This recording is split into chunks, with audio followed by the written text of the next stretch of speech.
Shalom, Chaverim. Hi, friends. Welcome to another episode of Raising Jewish Kids, the podcast for educators, parents, and spiritual leaders interested in raising children in Judaism. I am Evelyn Goldfinger, also known as Misiv. I am so happy that you're here, Bruchim Abaim, and I will welcome our amazing, stellar guest in just a few moments. Peninnah Schram is here with us. I'm so excited.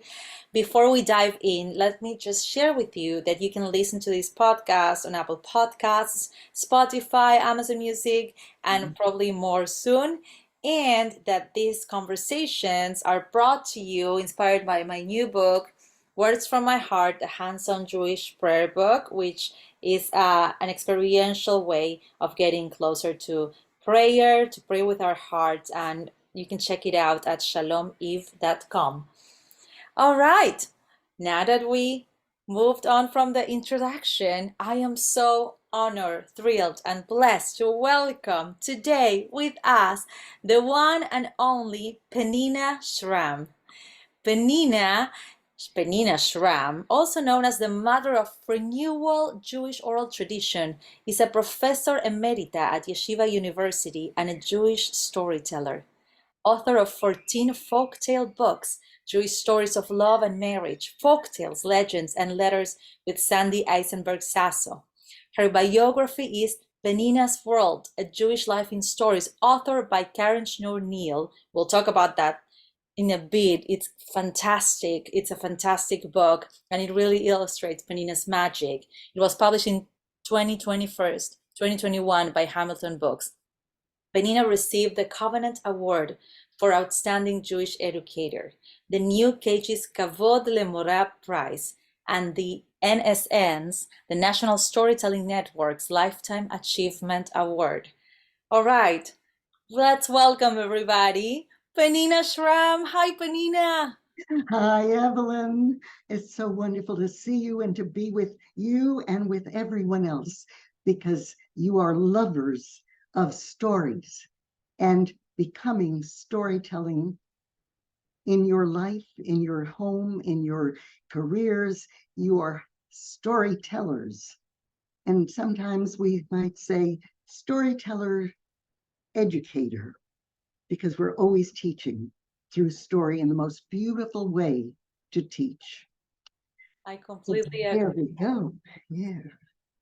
And I wanted to interview you for a long time. I was honored to be mentored by you. You are part of the faculty of RISE. You are RISE, the renewal of Jewish storytelling, a program under New Cage. And that's how I met you in person. Before that, I knew you from listening to your stories, from reading your books. And let me tell you, everybody, this woman is such an example, such a man, just a joy, and everything you will hear today will be a gem. I'm not even pressuring her because I'm so sure of it. And I just wanted to share some of her wisdom with all of you. So we will begin. And Peninnah, I would like for you to start to share with us a little bit about your journey and how you became involved with Jewish storytelling. I will tell you with pleasure. I was blessed by having two parents, my mother, my father, who were storytellers. They loved stories. Well, I did not love my mother's stories because they were didactic stories. They were always teaching me a lesson with a parable or a fable. And actually, I would hear those same stories, especially how to restrain my anger, so many times that every time my mother began that story, I would close my ears and say, I don't want to see, I don't want to hear, I don't want to know this story again, Ma. You've told it to me 100 times. So you know what she would answer? You'll hear it 101 times, my child. But I loved my father's stories. He was a Chazan, Sheched, and Moel, and he knew Torah and Talmud and Midrashim and all of the oral tradition. And so when he would tell me a story, I would ask him to tell it again and again, especially an Elijah the prophet story. And so that story, if we have time, I'll tell it to you. But the idea is that those stories, those earliest remembered stories, which might take you weeks and months and even years to retrieve some of those early stories, become the formative stories to help us understand how we were shaped and influenced by those stories. I must tell you this anecdote. I was teaching a workshop in storytelling at the 92nd Street Y here in New York City. And this was for adults. And we were going through this idea of trying to remember earliest remembered stories and to see how they resonate in our lives now. And so I went around and then I said, by anyway, is there anybody who does remember a story they loved when they were young? And immediately a man raised his hand and he said, oh, I loved Robin Hood. I read Robin Hood over and again and again and over. And I said, by the way, what do you do for a living? And he smiled and said, I'm a fundraiser. No accident there. Those stories shape us, influence us. We become who we are, really taken and impressed and inspired from those early stories and all Jewish stories, even the silly Helm stories or trickster stories or more, Talmudic stories, Hasidic stories, family stories. We have all the genres of everybody else. And so if we understand this is how we learn the values and the ethics and the traditions and the customs and all of the wonderful thought-provoking questions, what I call the heart questions, because the heart is the seat of wisdom and the seat of memory and the seat of imagination. And so these heart questions are, who am I? Who are my people? How did they live? By what values and traditions they lived? And what should I live with to be able to transmit all of these Musar and values and everything to my children, to the next generations. These stories also help us to understand how to live and how to die and what to transmit to the next generations. And the most beautiful way, as I've already said, because Elie Wiesel had said it, and that's where I got it from, that the most beautiful way to teach is through stories. Oh, Peninnah, that's moving, really. It is. And then from then on, learning these stories from my mother, yes, because I told those same stories to restrain, to anger, to my children. And it travels all over the world, and my father's stories. But I also had a small book, a maroon cover, of Jewish legends and fairy tales by Aunt Naomi. I don't know who Aunt Naomi was, but I grew with that storybook of Jewish stories. It was wonderful. And so as I grew older and older, and then got married and had children, of course, I told them stories. And then I entered into the academic world. And when I was at Stern College of Yeshiva University on the faculty of speech and drama, I also got an invitation to come to the Jewish Braille Institute and to read a part in a play. So there were about 10 of us around the table, and we recorded that for the blind of the Jewish Braille Institute. In fact, that their offices were only a few blocks from the college, so it was wonderful. And it was a mitzvah to volunteer and read these books in their entirety for the blind people. So after we finished the recording, the man in charge of the recordings at the Jewish Braille Institute asked me to come as a volunteer and read books for them. And yes, what a mitzvah. Of course, I would love to do this. And one of the first books they gave me was the first children's collection by Isaac Bashevis Singer, Zlata the Goat, 7 stories with Helm and all Hanukkah. And of course, I would go home and I would read or tell these stories to my children. And one day, as I was walking back from the studio to the college, I said, I love telling stories. I love reading the stories for the children and adults at the Jewish Braille Institute. And yes, I love to tell to my children, but I'd like to tell to all children, a lot of children. And I made a proposal to the 92nd Street Y, to the education director. And he said, there was one young person who made a similar proposal. I will have you meet, and I'll get you a patron, and you can begin a weekly program of storytelling in any way that you would like from wherever you want. And so we started Fire, Water, Stone, and Air, a series every week. And children from about 7 years old to 12 years old came, and we used creative dramatics and art and music and movement and dance. And we had fun telling stories and hearing the stories back from these wonderful children. Well, I told stories from many, many countries. And one day, the other storyteller said, as soon as the children come and leave, rather, I'm going to tell you something. What? And so the storyteller said to me, you told an African folktale today that is in my repertoire.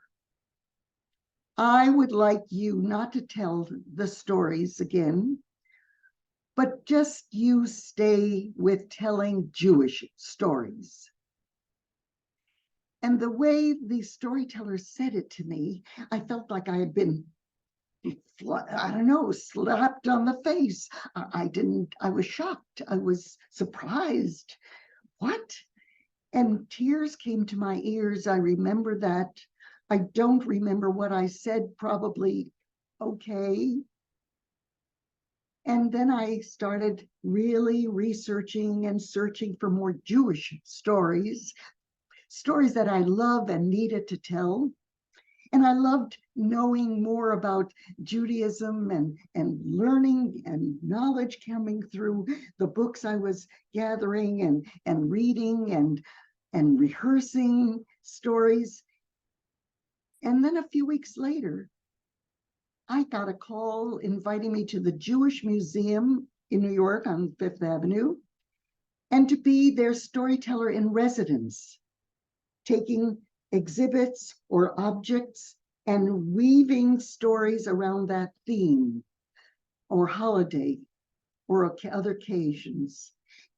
And that was for 3 years. And then I got invited to the second Cage conference, and then to synagogues and schools. And suddenly I realized that I could now call myself a Jewish storyteller. I could give that name to me finally, and to grow into what I loved and wanted to do for my life. And so I am a Jewish storyteller because of that. And what I thought was a traumatic, almost not a curse exactly, but I realized it was a blessing. a blessing in disguise. And I thanked her. And that storyteller is still a very good friend. And I bless her and thanked her for what she did. It's interesting because putting aside what the other person did and how those characters play, everybody has those things in our lives. Like, and sometimes it's just people not being aware of what they're doing, um, not really grasping the consequences. But it's also about, I want to highlight two things. Who is allowed to tell us what our story is? And I'm not talking about appropriation. I'm really talking about the words we use, the stories we tell ourselves, how our mind always tries to explain things, and who is allowed to say you can say this and you cannot say this. And at the same time, I think what made the difference, the whole difference, is your reaction. Was your reaction? You didn't just, yes, you cried, right? And this is like the lesson for all of us, not only children. Mhm. Yes, we were, I imagine, devastated, but you didn't give up. On the contrary, you went on and researched and really said, you know what? If you really took it seriously, if life gives me lemons, right? You went on, and I think that was why this was a blessing. You turned it into a blessing, almost like, Bilam's story. Yes, the intention, even maybe the words he was forming, the way he was putting his mouth, with the shapes were to utter the curse, but the change, right? And so you filter that. And I think that's such an important lesson, Peninnah. And I thank you for Mhm. sharing this story. Yeah, yeah. And the people we meet, sometimes more or less by serendipity, and yet what I realized were that so many people, wherever I've traveled and lived and taught, that something happens where they open a door for me. They are my Elijahs. We all have an Elijah the prophet. And I bless those people because I didn't ask, I didn't even know where the path would lead me through that open door. And many of them become my mentors, even though some of them don't even know this, but they did. Such a it's a blessing that I'm grateful for. Jews are grateful people, right? Exactly. It's in And our we are storytelling people. Yes, yes. right. We are the people of the book, but even Mhm. maybe more so, we are the people of the stories. And I wanted to ask you, I know that starting with you, you quoted from the Torah, a beautiful verse.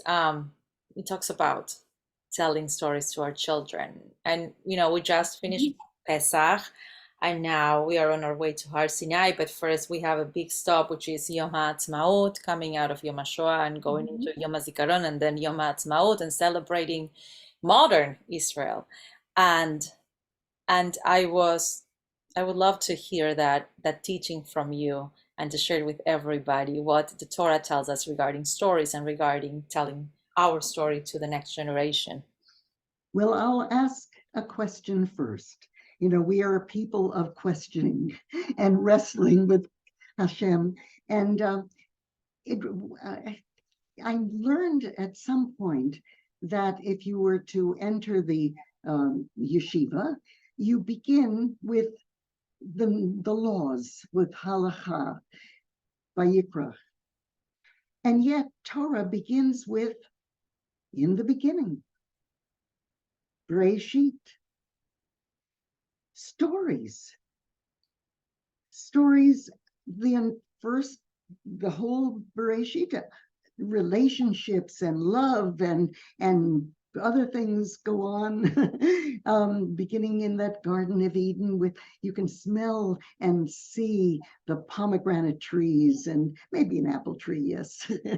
But why does Torah begin with stories?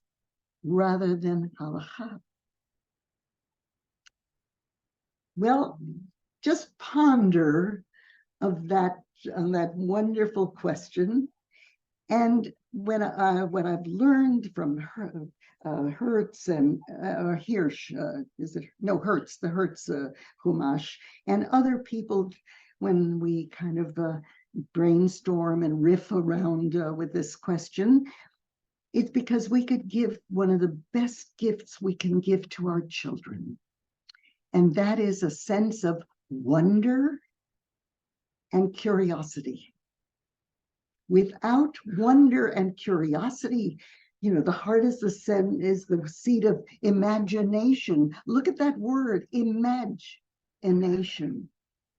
We see it, we smell, we use all of our senses as storytellers, and certainly when we think about how, what wonder and curiosity brings us to. It can't be just, let's turn the page. We enter the Garden of Eden.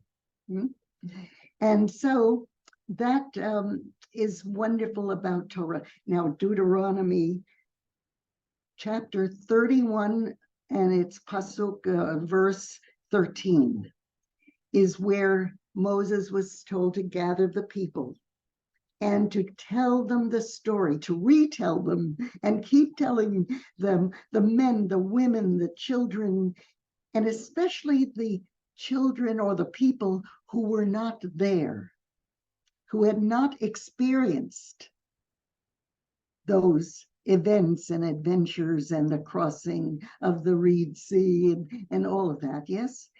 But on the other hand,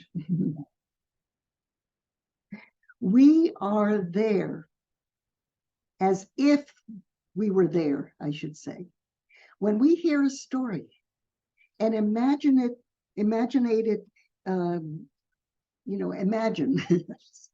all of the things that are being told in the story, it does feel like we were there.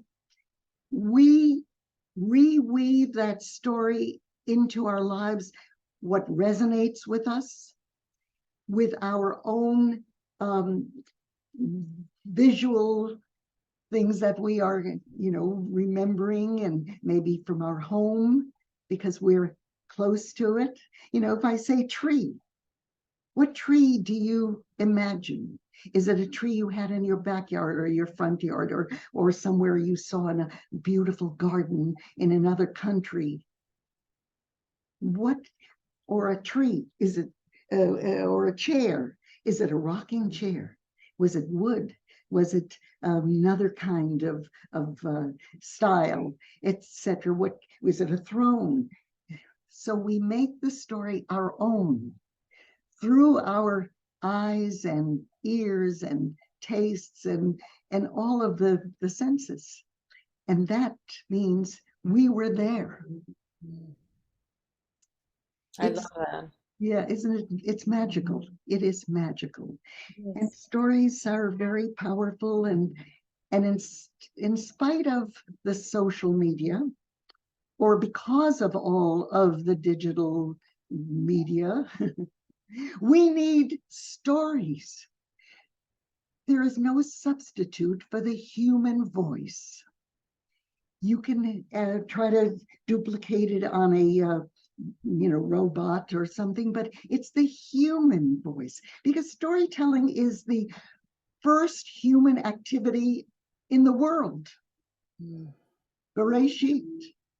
And so when we have stories in our lives, it's through the human voice that is a musical instrument.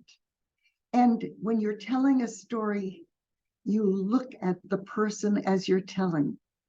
The eye contact, panim el panim. And this, in case, is of course the eyes. And you can reach out if a person, and I don't say always children, because it's for adults of until 120 is the beauty of the stories. And so, if somebody's getting frightened, or someone's that you respond. You can go out of the story and you can take a tangent and you can comment, or you could calm somebody down, or you could touch the hand and to tell somebody telling a story. It is healing. It inspires the most essential component of life, and that's hope. There are studies where stories can actually